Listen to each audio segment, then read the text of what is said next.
رات کی گھنی سیاہی اور فضاؤں میں پھیلا ہوا سکوت۔ زمین گویا اپنی سانسیں روک کر کسی آنے والے لمحے کا انتظار کر رہی ہو۔ اسی لمحے 12 ربیع الاول کی بابرکت صبح تاریخ انسانی کا سب سے عظیم واقعہ رونما ہوا۔ رحمت للعالمین سید المرسلین حضرت محمد مصطفیٰ صلی اللہ علیہ وآلہ وسلم اس دنیا میں تشریف لائے۔ یہ دن کائنات کا سب سے روشن دن ہے۔ یہ وہ گھڑی ہے جس کے لیے آسمان کے تارے جگمگا رہے تھے، زمین اپنے سینے پر نور بچھا چکی تھی اور فرشتے صفیں باندھ کر خوشیاں منا رہے تھے۔ حضرت آمنہ رضی اللہ تعالیٰ عنہا کے حجرے سے جو نور پھوٹا اس نے ظلمت کے اندھیروں کو چیر ڈالا۔ کتابوں میں آتا ہے کہ کسریٰ کا محل لرز اٹھا، آتش کدے بجھ گئے اور دنیا کو یہ پیغام ملا کہ باطل کا دور اختتام پذیر ہونے والا ہے۔ یہ ولادت صرف بنی ہاشم یا قریش کے لیے خوشی نہ تھی، یہ تو پوری انسانیت کے لیے رحمت کا پیغام تھی۔ وہ ہستی جسے قرآن نے رحمت للعالمین کہا دنیا میں تشریف لا چکی تھی۔ صدیاں بیت گئیں، مگر آج بھی جب 12 ربیع الاول آتی ہے تو عاشقان رسول صلی اللہ علیہ وآلہ وسلم کے دلوں میں چراغ جل اٹھتے ہیں۔ گلیاں، کوچے، بازار، مساجد سب جگمگاتے ہیں۔ سبز پرچموں کی بہار ہوتی ہے، جھنڈیاں جھولتی ہیں، گھروں پر کمکمے جگمگاتے ہیں۔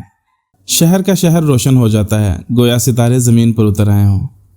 محفلوں کی نعتوں کی صدائیں بلند ہوتی ہیں، یا نبی سلام علیکہ، یا رسول سلام علیکہ صلی اللہ علیہ وآلہ وسلم۔ درود و سلام کی بارش برس رہی ہوتی ہے اور ہر چہرہ عقیدت کی روشنی سے منور نظر آتا ہے۔ 12 ربیع الاول کی رات کی اپنی ایک الگ ہی شان ہے۔ محلے کے بچے، جوان اور بزرگ مل کر پہاڑیاں تیار کرتے ہیں۔ کارڈ بورڈ، رنگین کاغذ، چھوٹے چھوٹے کمکمے اور جھنڈیاں، یہ سب مل کر ایک منظر تخلیق کرتے ہیں جو دلوں کو لبھاتا ہے۔ جب اندھیری رات میں یہ پہاڑیاں جگمگاتی ہیں تو یوں لگتا ہے جیسے زمین پر کہکشائیں اتر آئی ہوں۔ بچے خوشی مناتے ہیں، بوڑھے اپنی ماضی کی یادوں میں کھو جاتے ہیں اور عورتیں عقیدت بھری نظریں ڈالتی ہیں۔ یہ محض چراغا نہیں ہوتا، یہ محبت کا اظہار ہوتا ہے، یہ عقیدت کی ایک تصویر ہوتی ہے۔ جب عاشقان مصطفیٰ صلی اللہ علیہ وآلہ وسلم جوک در جوک سڑکوں پر نکلتے ہیں، ہاتھوں میں سبز پرچم، زبان پر درود و سلام اور دلوں میں عشق رسول کی آگ۔ گھروں میں محفلیں سجتی ہیں، کسی جگہ علماء سیرت النبی صلی اللہ علیہ وآلہ وسلم بیان کر رہے ہوتے ہیں، کہیں نعت خواں اپنی آواز سے قلوب کو منور کر رہے ہوتے ہیں۔ کبھی آپ دیکھیں گے کہ کسی گلی میں دودھ اور شربت کی سبیل لگی ہے، کہیں حلوہ اور شرینی تقسیم ہو رہی ہے، کہیں مٹھائیاں بانٹی جا رہی ہیں۔ یہ سب کچھ اسی خوشی کا اظہار ہے کہ آج وہ دن ہے جب ہمارے آقا صلی اللہ علیہ وآلہ وسلم اس دنیا میں تشریف لائے۔ نعرہ تکبیر، اللہ اکبر، نعرہ رسالت، یا رسول اللہ، یہ صدائیں فضا کو گونجدار بنا دیتی ہیں۔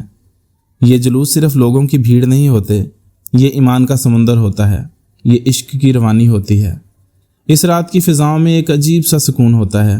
درود و سلام کی محافل میں بیٹھا ہوا ہر شخص یوں محسوس کرتا ہے جیسے واقعی روضہ رسول صلی اللہ علیہ وآلہ وسلم کی بارگاہ میں حاضر ہو۔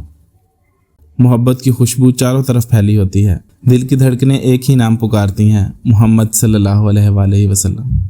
لیکن یاد رکھو، یہ جھنڈیاں، یہ روشنی، یہ محفلیں اپنی جگہ، مگر 12 ربیع الاول کا اصل پیغام یہ ہے کہ ہم نبی اکرم صلی اللہ علیہ وآلہ وسلم کی تعلیمات کو اپنی زندگی کا حصہ بنائیں۔